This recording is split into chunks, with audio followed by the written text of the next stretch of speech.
तो अब हम जो है लेक्चर 2 को स्टार्ट करते हैं। तो लेक्चर 2 में हमारे पास सॉफ्टवेयर एवोल्यूशन के बारे में कि सॉफ्टवेयर बना कैसे, मतलब एवोल्यूशन तो हिस्ट्री हो गई इसकी। तो सबसे पहले जो है हमारे पास आ जाता है हिस्ट्री इसकी कि 1965 में जो है मार्क हेल्पर ने जो है इंट्रोड्यूस किया था इस कॉन्सेप्ट को सॉफ्टवेयर एवोल्यूशन के। फिर 1976 में जो है लेमैन और ब्लैडी ने जो है पब्लिश किया था model of large program development का फर्स्ट टाइम। तो उसका जो है मिस ने कहा था लेक्चर्स वगैरह वीडियो के भेज दूँगी तो उसमें से देख लेना, लेकिन वो वीडियो भेजी नहीं मिस ने, फिर भूल गई थी, ना ही मुझे याद रही, आपसे पूछना।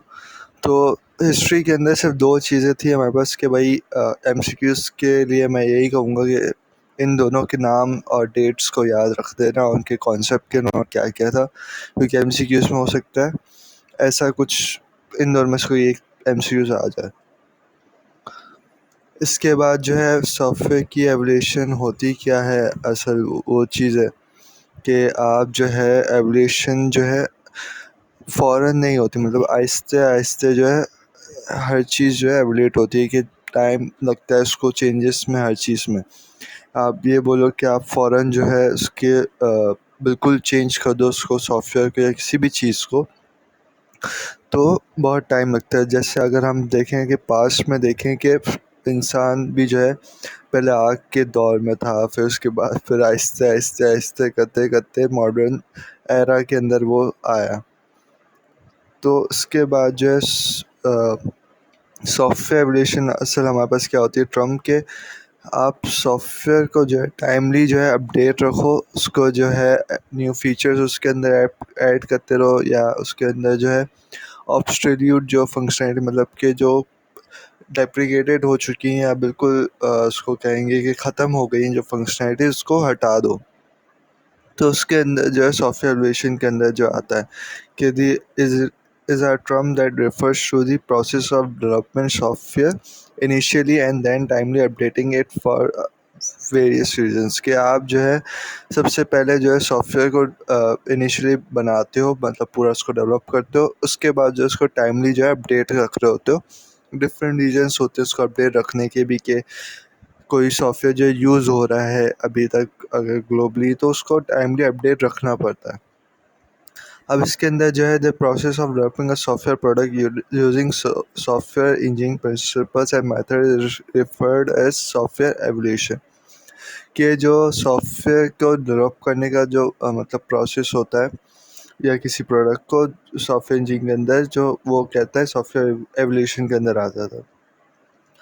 और उसके अंदर जो है डिफरेंट चीज़ें इंक्लूड होती है कि इनिशियल डेवलपमेंट होती है सॉफ्टवेयर की, और मेंटेनेंस और अपडेट्स जो हैं आ रही होती हैं जब तक उसका डिज़ायर्ड जो है मैट ना कर जाए।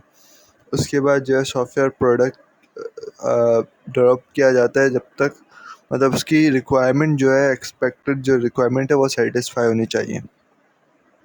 Evolution is started from the requirement. Evolution जो है रिक्वायरमेंट की गैदरिंग के बाद एवोल्यूशन क्या होती है कि आप रिक्वायरमेंट को रिव्यू कर रहे होते हो कि वो प्रॉपर बनी हुई हैं कि नहीं बनी हुई, उसके अंदर जो जितने भी फैक्टर वगैरह प्रॉपर हैं कि नहीं, तो सारी चीज़ें जो है एवोल्यूट हो रही होती है।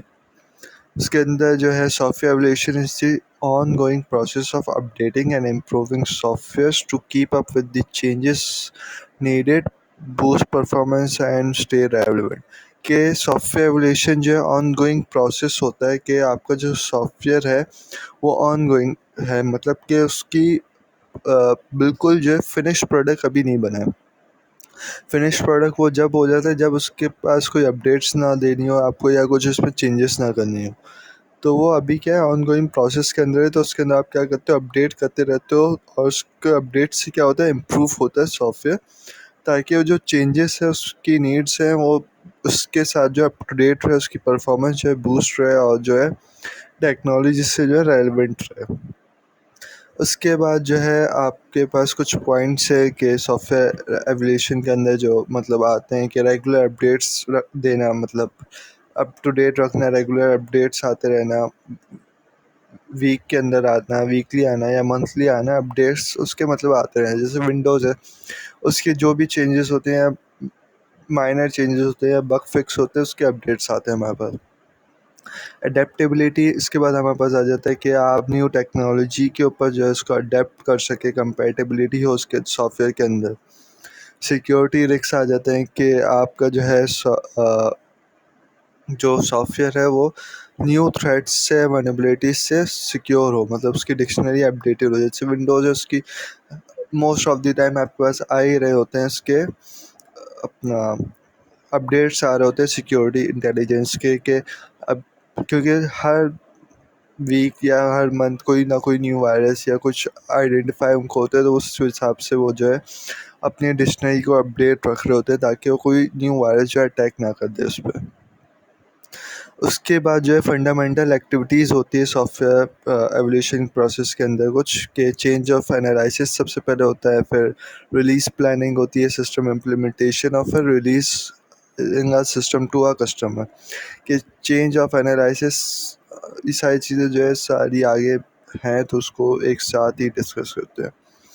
उसके बाद जो है the cost and impact of this change access to see how much system is. आप जो है कॉस्ट और इम्पैक्ट देखते हो चेंजेस के, कि अगर कोई चेंजेस आ रही है, मतलब कि क्लाइंट की तरफ से कोई चेंजेस आ रही है, तो आप उसको एनालाइज करते हो चेंज को। तो सबसे पहले चेंज ऑफ एनालिसिस होता है, तो उसमें जो है आप चेक कर रहे होते हो कि जो क्लाइंट की तरफ से चेंजेस चाहिए, कुछ चाहिए, उसकी कॉस्ट क्या लगेगी, उसका जो है इम्पैक्ट क्या होगा सॉफ्टवेयर के अंदर, सारी चीज़ें जो है आपको एनालाइज करनी पड़ती है। फिर उसके बाद जो है रिलीज़ प्लानिंग है कि भाई if the propose changes are accepted, release of new system software is plan के, आप जब चेंजेस एक्सेप्ट कर लेते हो तो उसकी एक प्लानिंग बनाते हो कि कौन इस पे काम करेगा, मतलब कौन कौन से मेंबर्स काम करेंगे और क्या किस तरीके से जो है इसको इम्प्लीमेंट किया जाएगा। इसके बाद जो है आपके पास सिस्टम इम्प्लीमेंटेशन आती है। During release planning all the propose changes, fault repair, adaption and new functionalities are considered. कि आप जो है सारी जो रिलीज़ प्लानिंग के दौरान आप क्या देखते हो, डिफरेंट चीज़ें देख रहे हो कि फॉल्ट रिपेयर आपकी हो गई, एडेप्शन हो गई, न्यू फंक्शनैलिटी हुई, सारी चीज़ों को आप कंसिडर कर रहे होते हो उसकी चेंज को बनाते वक्त, मतलब उसका प्लानिंग करते हुए। A design is then made on which changes to implement in the next version of the system. उसके बाद जो है आप डिज़ाइन, उसका प्रोटोटाइप एक बनाते हो। उस प्रोटोटाइप के थ्रू जो है आप बताते हो कि भाई क्या चीज़ें जो चेंज होगी नेक्स्ट वर्जन के अंदर, जब वो साइकिल चलेगी वाटरफॉल के, स्पाइरल की आ जाए कि जो भी साइकिल वो चला रहे होंगे, तो उस साइकिल के नेक्स्ट में जो है किस तरीके से जो है सिस्टम की changes implementation होगी। The process of change implementation is an iteration of the development process where the revision to the systems are designed, implemented and tested। अब change implementation के अंदर क्या आ जाता है कि आइट्रेशन का प्रोसेस होता है जिसमें जो है रिवीजन हो ही रहे होते हैं सिस्टम के। सबसे पहले डिज़ाइन का होगा, फिर इम्प्लीमेंटेशन होगी, फिर इसकी टेस्टिंग होगा, फिर कुछ कोई न्यू चेंज आएगा, फिर वापसी डिज़ाइन उसका बनेगा, फिर इम्प्लीमेंटेशन होगी, फिर उसका टेस्टिंग होगी। तो ये रिपीटेशन वाले प्रोसेस होते हैं कि बार बार जो है रिपीट हो ही रहे होते हैं, 3 प्रोसेस। उसके बाद जो है the system software system moves through the evolution stage after the initial development is successful. उसके बाद जो है एवोल्यूशन के स्टेज पे वो चला जाता है। अब उसमें क्या होता है कि आप देख रहे होते हो कि उसकी जो रिक्वायरमेंट्स थी गिवन, वो उसी के मुताबिक वो बना भी है कि नहीं बना सिस्टम। उसके बाद जो है क्विक पैचेस या new release are dispatch to the customer, feedback from the customer receive for additional enhancement to the software system. उसके बाद जो है क्विक पैचेस हो गए या कुछ चीज़ें हो गई, सारी चीज़ें जो है आप डिस्पैच करो। तो मेरे ख्याल से एवोल्यूशन है, इसने एवोल्यूशन नेक्स्ट पे लिख दिया है, इस वजह से जो है अप डाउन हुआ हुआ सारी चीज़ें। तो उनका जो है प्रोसेस होता है, एवोल्यूशन का प्रोसेस होता है। उसमें जो है आपके पास क्विक पैचेस और न्यू रिलीजेस जो है डिस्पैच हो रहे होते हैं कस्टमर को कि भाई आपका जो चेंज आपने दिया था वो इसमें हमने चेंज कर दिया और आपके पास जो है डिस्पैच हमने कर दिया, इसको अपडेट मतलब भेज दिए। अब इनिशियल डेवलपमेंट वर्सेस एवोल्यूशन हमारे पास आ गई कि डेवलपमेंट जो है फॉर द फर्स्ट टाइम आप जब बनाते हो तो वो इनिशियल डेवलपमेंट होती है कि आप पहली दफ़ा उस सिस्टम को बिल्ड करो। एवोल्यूशन क्या होती है कि ऑन गोइंग इम्प्रूवमेंट आप कर दो, मतलब कि जो सिस्टम बन चुका है उसके अंदर ही जो है इम्प्रूवमेंट आप कर रहे हो या उसकी जो है चीज़ें चेंज करो। मेंटेनेंस कब होती है? जब आप उसको फाइनल प्रोडक्ट को जो है डिलीवर कर चुके हो किसी क्लाइंट को, मतलब किसी को आप दे चुके हो, तो उसके बाद जो है आप उसकी मेंटेनेंस कर रहे होते हो। अब इसके अंदर डिफरेंट रीजंस दिए हुए हैं कि भाई के 4 डिफरेंट रीजंस होते हैं उसको चेंज करने के, मतलब सॉफ्टवेयर एवोल्यूशन की नीड क्यों पड़ती है। सबसे पहला तो करेक्टिव मेंटेनेंस होता है जिसके अंदर जो है आप बग्स को फिक्स कर रहे होते हो। उसके बाद जो है परफेक्टिव मेंटेनेंस होता है जिसके अंदर आप कोई न्यू फीचर ऐड या तो कर रहे हो, या तो एडेप्टिव मेंटेनेंस होता है जिसके अंदर कोई न्यू हार्डवेयर या न्यू ऑपरेटिंग सिस्टम या एनवायरनमेंट के ऊपर अडॉप्ट करने के लिए जो है आप चेंज कर रहे होते हो। उसके बाद जो है चौथा हमारे पास प्रिवेंटिव मेंटेनेंस होता है जिसमें आप परफॉर्मेंस को इम्प्रूव करो, मेंटेन कर रहे होते हो साथ साथ। तो ये 4 जो है डिफरेंट रीजंस होते हैं सॉफ्टवेयर की एवोल्यूशन के: करेक्टिव, परफेक्टिव और अडेप्टिव और प्रिवेंटिव। उसके बाद जो है क्यों इम्पोर्टेंट है सॉफ्टवेयर एवोल्यूशन। आपके जो सॉफ्टवेयर है उसको रेलिवेंट और सिक्योर रखने के लिए, आपके जो बिज़नेस की नीड्स हैं उसमें उसको अप टू डेट रखने के लिए, मतलब उसकी अगर कोई चेंज है, बिज़नेस की नीड्स रिक्वायरमेंट है और सॉफ्टवेयर में नहीं है, तो आप उसमें जो अपडेट्स लेके आ रहे होते हो। आपका जो टेक्निकल डेप्थ है, मतलब कि उसकी जो कॉस्ट वगैरह है या कुछ है, तो उसका जो है सॉफ्टवेयर जो है इम्पॉर्टेंट है। फिर यूज़र का एक्सपीरियंस जो है उसमें मेंटेन रखने के लिए आपको सॉफ्टवेयर एवोल्यूशन की नीड पड़ रही होती है।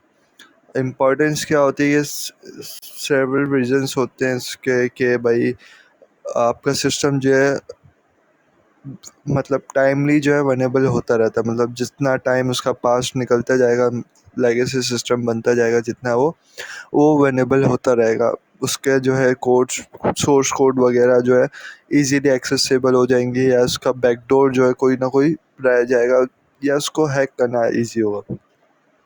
तो ऑर्गेनाइजेशन के जो है ह्यूज इन्वेस्टमेंट होती है उनके सॉफ्टवेयर सिस्टम्स में, तो वो इसलिए जो है क्रिटिकल बिजनेस एसेट्स होते हैं उनके लिए, तो इसलिए जो है उनके लिए सॉफ्टवेयर एवोल्यूशन जो है इम्पॉर्टेंट होती है to maintain the value of this assets, के उनकी जो वैल्यू है वो मेंटेन रहे उसके, इसलिए जो उसमें चेंजेस और अपडेटेशन लेके आ रहे हैं।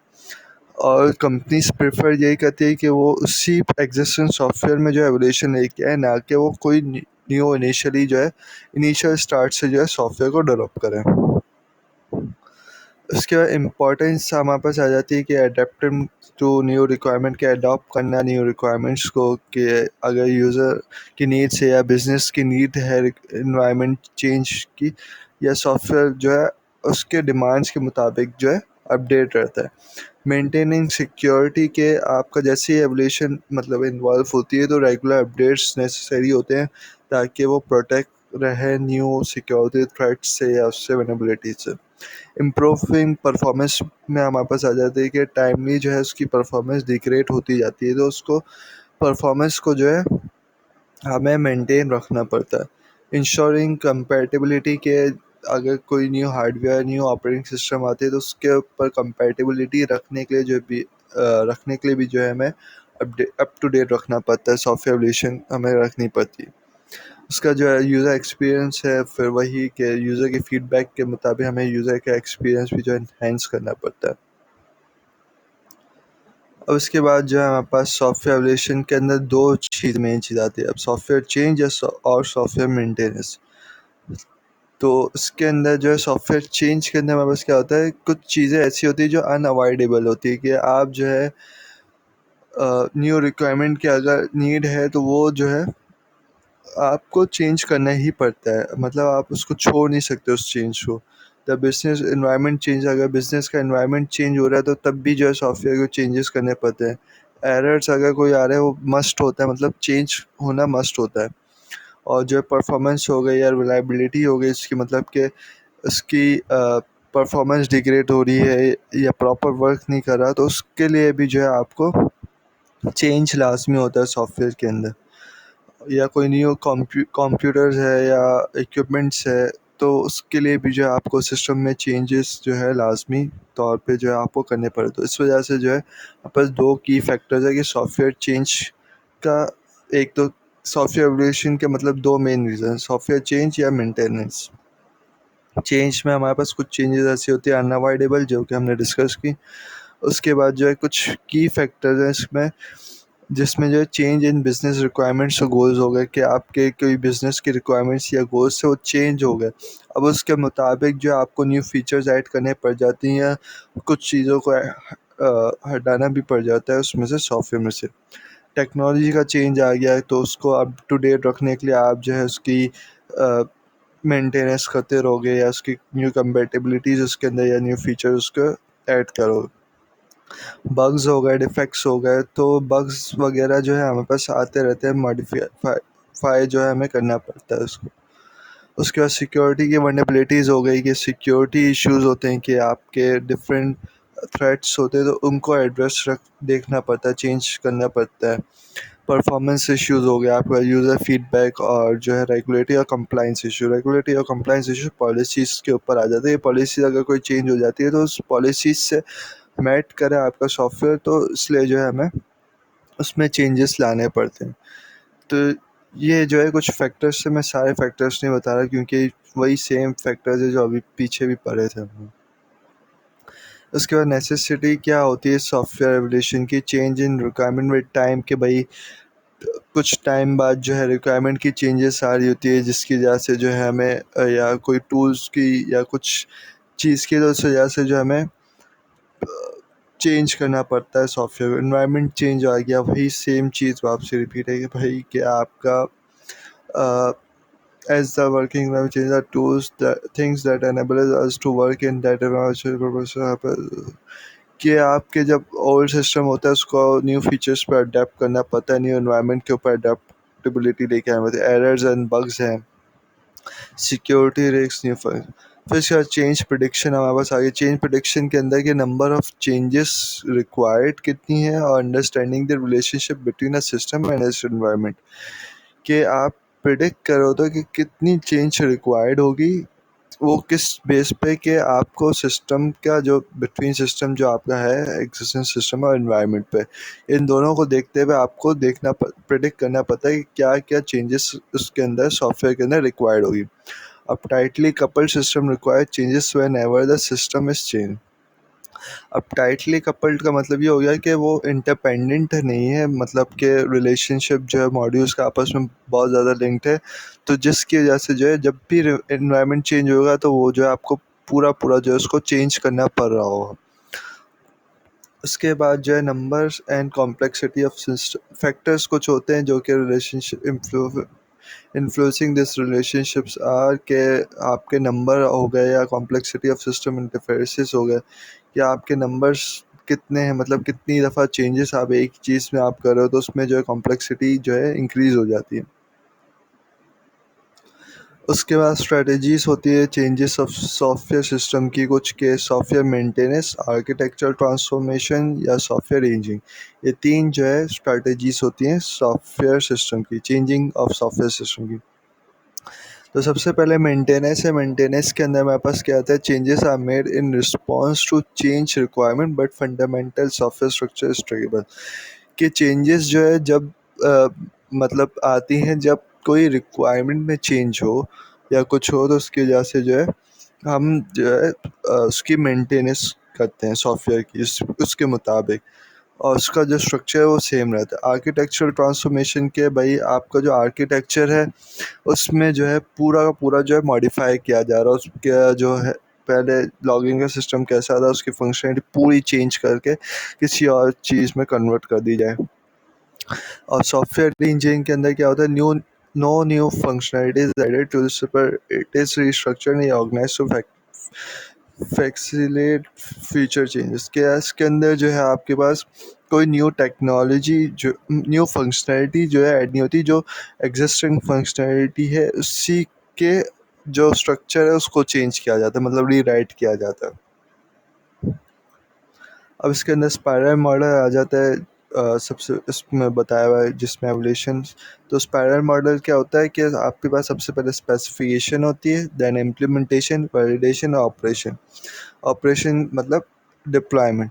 तो जब ये चौथे स्टेज पे जैसे ही आता है अपना ऑपरेशन के स्टेज पे, तो ये रिलीज़ वन हमारे पास हो गई।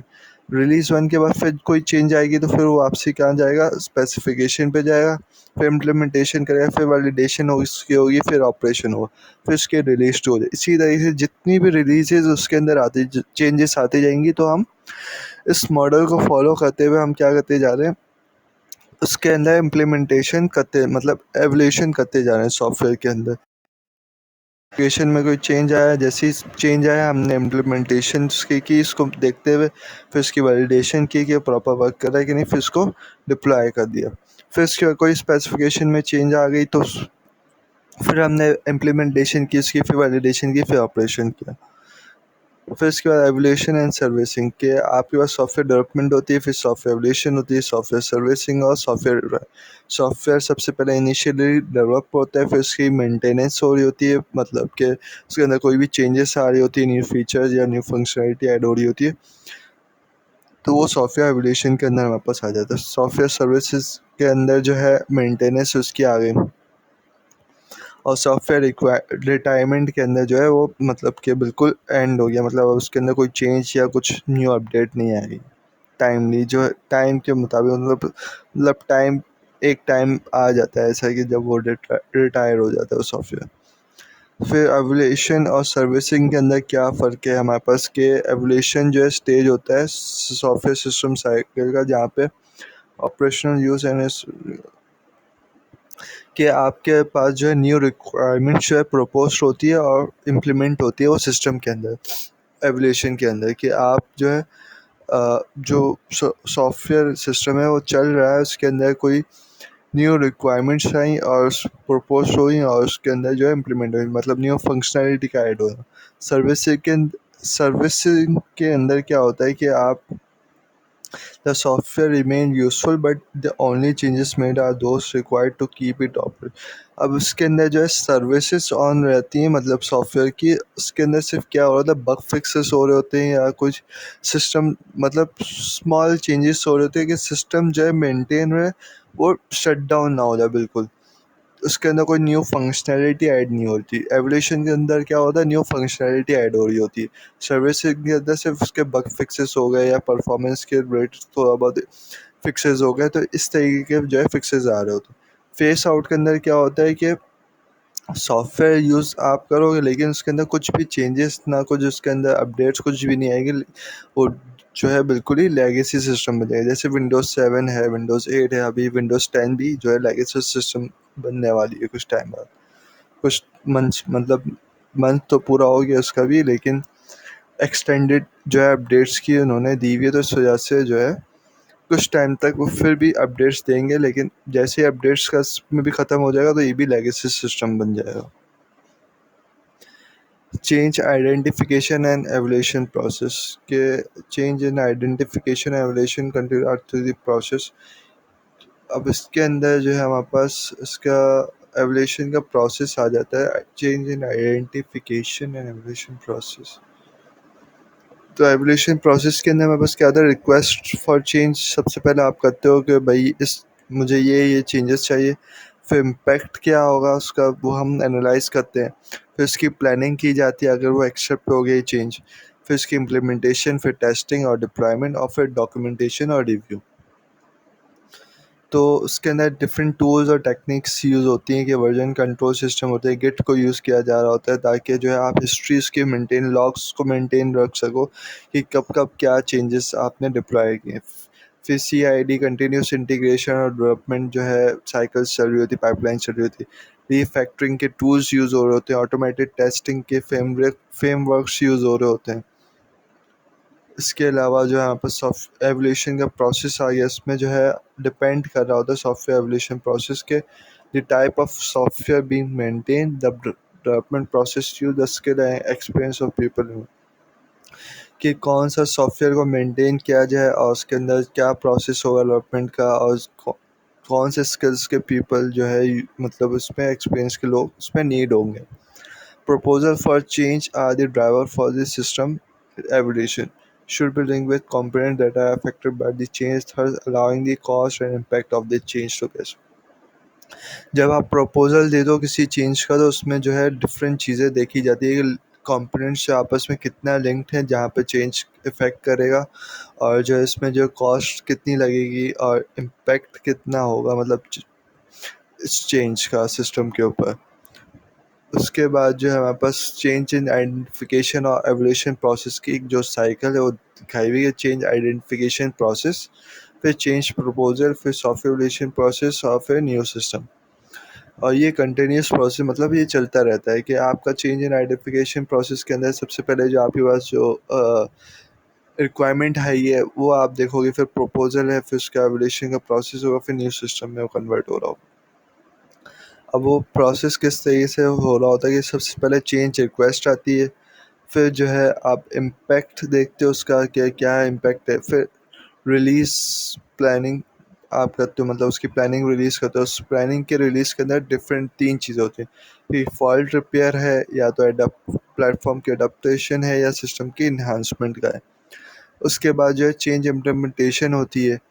जब इम्प्लीमेंटेशन हो जाती है वो रिलीज प्लानिंग पे वापसी भी आ जाती है कभी कि अगर सही से इम्प्लीमेंट नहीं हुई है तो फिर वो जो है वापसी रिलीज प्लानिंग की तरफ आ जाएगी।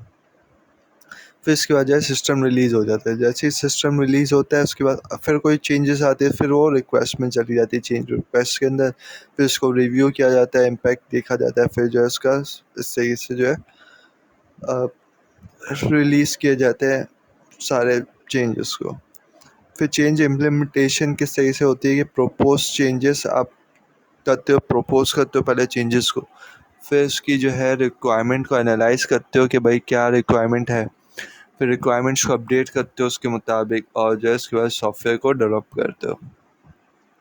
इसके बाद जो है चेंज इन इम्प्लीमेंटेशन के अंदर कुछ पॉइंट्स लिखे कि iteration of the development process where the revisions to the systems are design implemented and tested. के आइट्रेशन चल रही है, मतलब एक लूप में चल रहा होता है डेवलपमेंट प्रोसेस के जहाँ पे रिविजन्स होते रहते हैं, डिज़ाइंस मतलब बनते रहते हैं और इम्प्लीमेंटेशन और टेस्टिंग उसकी होती रहती है। The critical difference in that the first stage of the change implementation may involve program understanding, especially if the original system developer are not responsible. कि क्रिटिकल प्रोसेस कब होता है ये, जब आपके पास कोई न्यू वर्कर्स या डेवलपर्स जो है उस पर काम कर रहे हैं तो उनको जो है सबसे पहले अंडरस्टैंड करना पड़ता है उस सिस्टम को।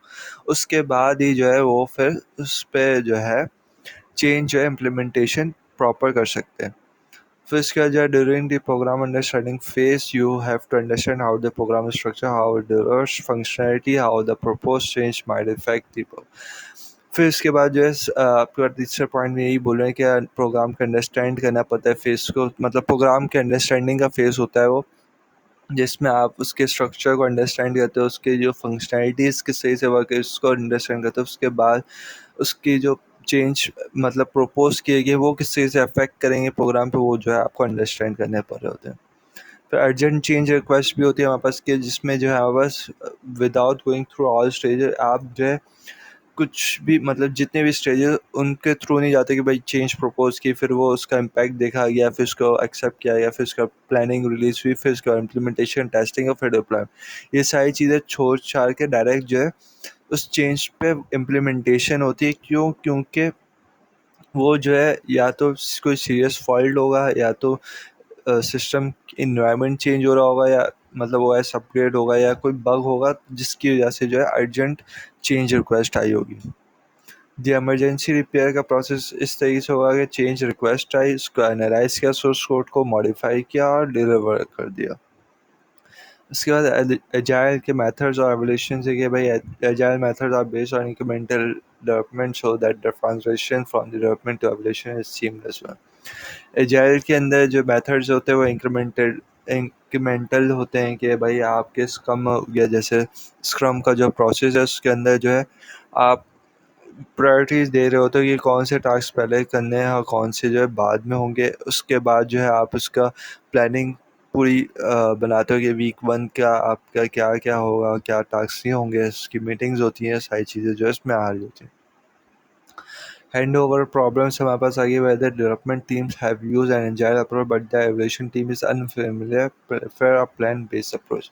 अब इसके अंदर कभी बार ये भी होता है कि जिसने जो है इसको बनाया था इन्होंने जो है एजाइल का मेथड यूज़ किया था। तो और जो दूसरी टीम आई वो इससे वाकिफ़ नहीं है, तो उससे जो है हमारे पास मोस्ट ऑफ द टाइम जो है प्लानिंग बेस्ड जो अप्रोच यूज़ हो रही होती है कि डॉक्यूमेंटेशन को वो देख रहे होते हैं डिटेल, और फिर उसके बाद जो है उसको अंडरस्टैंड करके फिर स्क्रैच से जो है वो टीम जो है अपने टेस्ट और अपनी चीज़ें जो है फिर बनाना स्टार्ट करती है।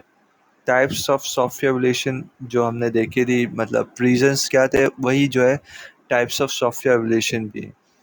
जो करेक्टिव एवोल्यूशन हो गई जिसमें बग फिक्स आप कर रहे होते हैं, अडेप्टिव के अंदर जो है कोई न्यू हार्डवेयर या उसके ऊपर कर रहे होते हैं, परफेक्टिव के अंदर न्यू फीचर्स ऐड कर रहे होते हैं आप, और प्रिवेंटेशन के अंदर जो है प्रिवेंटेशन के एनवायरमेंटल चेंजेस को जो है आप अडॉप्ट कर रहे होते हो।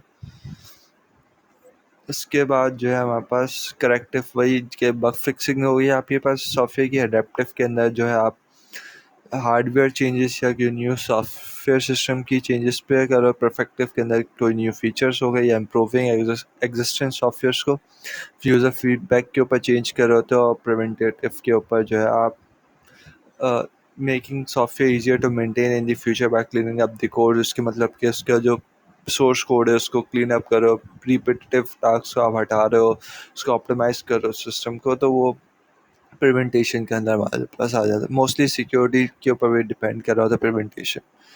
फिर लॉ हमारे पास आ जाते हैं, कुछ लेमन लॉज थे जो कि 3 कैटेगरीज में डिवाइडेड है, एक एस टाइप, एक पी टाइप और एक ई टाइप। तो एस टाइप हमारे पास होती है स्पेसिफिकेशन टाइप, जिसके अंदर जो है आपके पास जो है रिक्वायरमेंट जो है चेंज नहीं होती, मतलब कि वो जो रिक्वायरमेंट आपको दी हुई है वही जो है रहेगी, और इसमें चेंज के जो है चांसेस बहुत कम होते हैं। तो इसमें एग्जांपल कैलकुलेटर की है, जैसे कि उसमें जो है चेंज कुछ भी नहीं आता कैलकुलेटर के अंदर, कि problem can be started formally and completely acceptance क्या हो गया, is the program correct according to specification. Fix rules होंगे इसके अंदर, मतलब कोई रूल चेंज नहीं होगा, और क्लियर सॉल्यूशन होगा एस टाइप के अंदर, स्पेसिफिकेशन टाइप के अंदर। अब इसके अंदर programmes with well defined specification and solution, मतलब जो प्रोग्राम जिनकी रिक्वायरमेंट चेंजेस की नीड नहीं होती, वो जो एस टाइप के अंदर हमारे पास आ जाते हैं। कैरेक्टरिस्टिक्स क्या हो गया कि आपके पास जो प्रॉब्लम और solution both are clear defined होते हैं, कि प्रॉब्लम और सॉल्यूशन प्रॉपरली डिफाइन है, उसमें कोई अनसर्टेनिटी नहीं, मतलब कोई लैक नहीं करी कोई रिक्वायरमेंट उसमें। जब एक दफ़ा उसको लिख दिया तो उसमें चेंज की नीड नहीं है अनटिल अनलेस के उसमें कोई एरर ना हो। अब एग्जांपल के अंदर मैथमेटिकल फार्मूला कैलकुलेटर हो गया, या कोई सर्कल का पाई निकालना, क्योंकि पाई का एक ही फार्मूला होता है तो चेंज तो नहीं होता, तो उसको उस तरीके से ही समझो कि एक दफ़ा सॉल्व किया तो उसको बाद में जो है चेंज करने की नीड नहीं पड़ी। अब पी टाइप के अंदर प्रॉब्लम टाइप होती है, जिसके अंदर जो है वो एवलेट कर रहा होता है, चेंजेस नहीं कर, जब जब कोई प्रॉब्लम में वो बंदा फंसता है। लाइक गेमिंग के अंदर अगर हम देखें तो अगर कोई टास्क होता है, कुछ होता है, ऑब्जेक्टिव होता है, तो उसको करने के डिफरेंट तरीके होते हैं, प्रॉब्लम्स होती हैं। तो कोई परफेक्ट सॉल्यूशन नहीं होता उसका, कि एक परफेक्टली उसमें डिफाइन किया हो कि भाई आपने सीधा जाना है, स्ट्रेट जाना है और ये करना है, और आपका जो है सॉल्यूशन परफॉर्म हो जाए। उसको करने के भी डिफरेंट वेज होते हैं, डिफरेंट चीज़ें होती हैं, इसकी वजह से जो है इसको हम प्रॉब्लम टाइप कहते हैं, कि जब जब प्रॉब्लम इसमें अकर करेगी उसमें चेंजेस की नीड होगी। कि जैसे हम इसमें problem program that solves problems with known solution but the path to the solution can be common, कि आपको पता है इस प्रोग्राम का मतलब कि उस काम क्या है, कि उसको सॉल्यूशन सॉल्व करना है, मतलब उसका ऑब्जेक्टिव जो भी मिशन है उसको सॉल्व करना है, मतलब कंप्लीट करना है, लेकिन उसका जो पाथ है वो कॉम्प्लेक्स हो सकता है, कि वो एक पाथ नहीं होगा, उसको सॉल्व करने के डिफरेंट वेज हो सकते हैं। और उसके अंदर करेक्टरिस्टिक्स क्या हो गए, program is well understood but the solution require creativity और लॉजिक। अब प्रॉब्लम जो है, आपका जो ऑब्जेक्टिव है गेम के अंदर वो आपको अंडरस्टूड होगा, आपको सब पता होगा क्या ऑब्जेक्टिव है, लेकिन इसको सॉल्व करने की जो सॉल्यूशन है वो क्रिएटिविटी पे डिपेंड करता है, कि वो आप कितना क्रिएटिविटी की तरह या लॉजिक लगा के उसको सॉल्व करते हो। अब इसके अंदर जो है डेवलपमेंट में इन्वॉल्व टेस्टिंग एंड ट्रायल्स, इसमें जो डिफरेंट टेस्टिंग और ट्रायल्स रिक्वायर्ड हो सकते हैं, कि भाई वो इससे मतलब सॉल्यूशन से सॉल्व हो रहा है या नहीं हो रहा है, सारी चीज़ें टेस्ट करने के लिए। अब इसके अंदर डिफरेंट सॉल्यूशन जो रिफाइंड होते हैं, मतलब डिफरेंट वेज रिफाइंड हो रहे होते हैं कि अगर यूज़र जो इस वे से अगर जाता है तो वो प्रॉब्लम मतलब प्रॉपर सॉल्व कर पाएगा कि नहीं, अगर वो डिफरेंट वे से जाता है तो इससे भी वो ऑब्जेक्टिव जो है पूरा कर पाएगा कि नहीं, सारी चीज़ें। जैसे चेस हो गया हमारे पास, जिसके अंदर एआई यूज़ हो रही होती है। वो एआई का क्या काम होता है, उसके पास आपको डिफरेंट मूव्स है, लेकिन वो प्रॉब्लम को देखते हुए जो है वो मूव करना पड़ता है आपको कि वो किस तरीके से मूव कर रहा है, फिर उसको आप अपनी तरफ से मूव करते हो। उसके बाद जो है रूट ऑप्टिमाइजेशन सॉफ्टवेयर हो गए, ये रूट के मैप्स हो गए। जैसे मैप्स के अंदर आपके पास एक रूट नहीं होता डेस्टिनेशन पे पहुँचने, 2 या 3 या 4 भी कभी आपके पास रूट, डिफरेंट रूट्स होते हैं, डिफरेंट पास होते हैं एक जगह पे गोल पे पहुँचने के लिए। उसके बाद ई टाइप के अंदर क्या होता है, एवोल्यूशनरी टाइप होता है कि जिसमें जो है रियल वर्ल्ड प्रॉब्लम्स के ऊपर जो है मतलब चेंजेस कर रहा होता है कि मतलब आपकी इन्वायरमेंट के अंदर, जो रियल वर्ल्ड के अंदर जो इन्वायरमेंट है उसके अंदर जो चेंजेस हो रहे होते हैं उसके ऊपर डिपेंड कर रहा होता है चेंज। जैसे बैंकिंग सॉफ्टवेयर और ट्रेडिंग सॉफ्टवेयर, आप इसके अंदर देखें तो यूज़र की नीड्स के ऊपर चेंज हो रहा है कि जैसे ही कोई न्यू टेक्नोलॉजी आ गई या कुछ हार्डवेयर आ गया तो उसमें जो है आपको अडॉप्ट करना पड़ रहा होता है उसको। जैसे कैरेक्टरिस्टिक्स आ गई, the environment changes so the program must adopt, कि कोई इन्वायरमेंट चेंज आया है, जैसे हार्डवेयर का चेंज हो गया या किसी ऐसी चीज़ का चेंज हो, टेक्नोलॉजी का चेंज आ जाना या कोई चीज़ का डेप्रिकेटेड हो जाना, उस पर अगर हो जाना तो उस पर जो है आप ई टाइप यूज़ करते हो, जिसमें जो है एवोल्यूशनरी चेंज आप लेके आ रहे होते हो उस सॉफ्टवेयर के अंदर। अब इसके अंदर जैसे बिजनेस एप्लीकेशंस हो गए, पेरोल सिस्टम्स हो गए, सिस्टम के जैसे बैंकिंग सॉफ्टवेयर के अंदर डिफरेंट चेंजेस आ ही रहे होते हैं कि यूज़र की नीड्स के मुताबिक जो है वो बना रहे होते हैं। पहले सिर्फ सिंपल बैंकिंग सिस्टम से आप जो है मोबाइल एप्लीकेशंस पे वो लेके आ गए, मोबाइल एप्लीकेशंस में डिफरेंट फीचर्स वो लेके आ ही रहे होते हैं यूज़र की नीड्स के मुताबिक। अब सोशल मीडिया ऐप्स है, उसके अंदर भी डिफरेंट आपके फीचर्स वगैरह आ जाते हैं। अब ये जो है कुछ प्रॉब्लम्स वगैरह, मतलब एस टाइप किस तरीके से वर्क कर रहा होता है, पी टाइप किस तरीके से, ई टाइप किस तरीके से, तो ये खुद से पढ़ लेना। एस टाइप में जो है हमारे पास फॉर्मल स्टेटमेंट ऑफ प्रॉब्लम होती है, फिर प्रोग्राम हमारे पास होता है, उसका जो है सॉल्यूशन प्रोवाइड किया जा रहा होता है, मतलब control the production of program may be of interest, may be relate to S type. इसके अंदर मतलब फॉर्मल स्टेटमेंट का मतलब ये हो गया कोई चेंज मतलब नहीं होता इसमें, और लाइक डायरेक्ट जो है आप इसका प्रोग्राम बनाते हो, उसका सॉल्यूशन जो है प्रोवाइड करते हो। पी टाइप के अंदर जो है रियल वर्ल्ड आप कंसिडर करते हो, फिर उसके बाद जो एब्स्ट्रैक्ट व्यू ऑफ वर्ल्ड आप करते हो, उसके अंदर डिफरेंट चेंज आ रहे होते हैं। आप रियल वर्ल्ड और सॉल्यूशन को जो है कंपेयर कर रहे होते हो प्रॉब्लम टाइप के अंदर, कि रिक्वायरमेंट स्पेसिफिकेशन उसके मुताबिक फिर चेंज होती रहती है, फिर प्रोग्राम भी जो उसके मुताबिक चेंज होता रहता है, क्योंकि एक चीज़ को हासिल करने के लिए डिफरेंट जो है जो पास होते हैं, तो उसको कंपेयर करते करते वो कंपेयर करने की वजह से जो है चेंजेस आ ही रहे होते हैं रिक्वायरमेंट के अंदर। ई टाइप के अंदर जो है हमारे पास ना जो है रियल वर्ल्ड का प्रोग्राम आ गया, दैन उसके बाद एब्स्ट्रैक्ट एक व्यू ऑफ वर्ल्ड आ गया, फिर उसका मॉडल आ गया और रिक्वायरमेंट्स पे। अब प्रोग्राम के अंदर चेंज जब आ रहा होता है जब कोई इन्वायरमेंट के अंदर जो है चेंज आ रहा होता है, टेक्नोलॉजी का या किसी और चीज़ से रिलेटेड।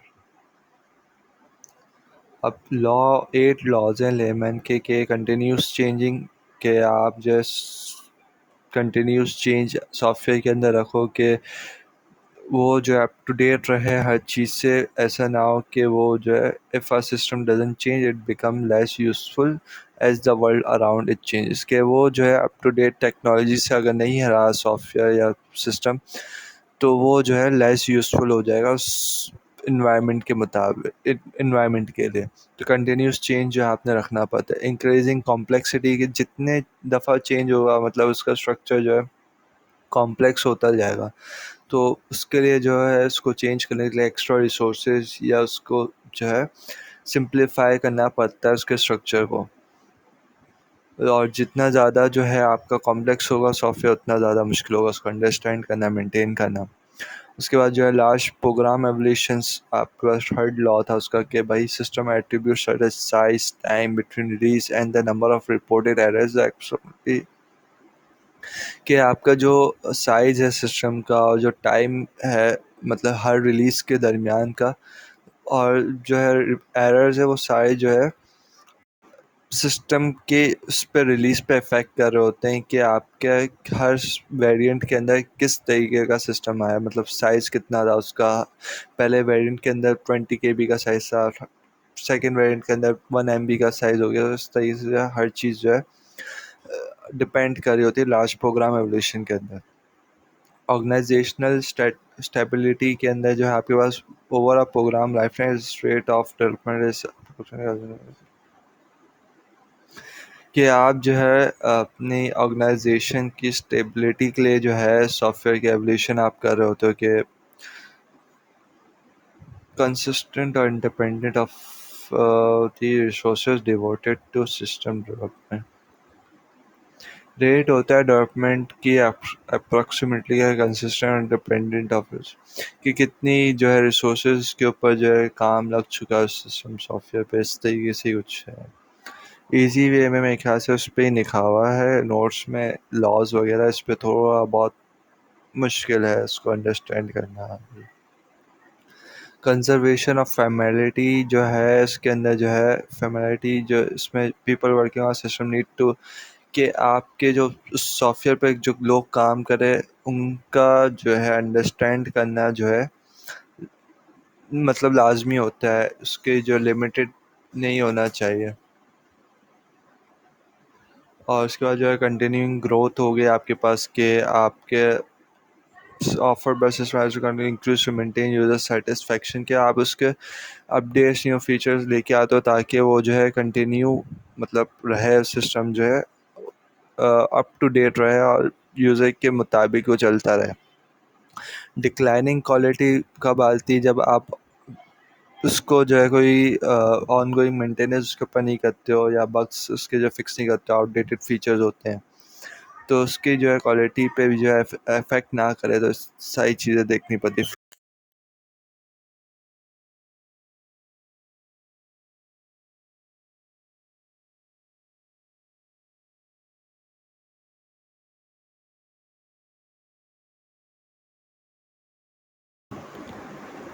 तो बस यही था हमारे पास के फीडबैक सिस्टम आ गया। उसके बाद जो है डाइवर्स मॉडल है, ये इतना मिसने वैसे पढ़ाया नहीं था इतना उससे।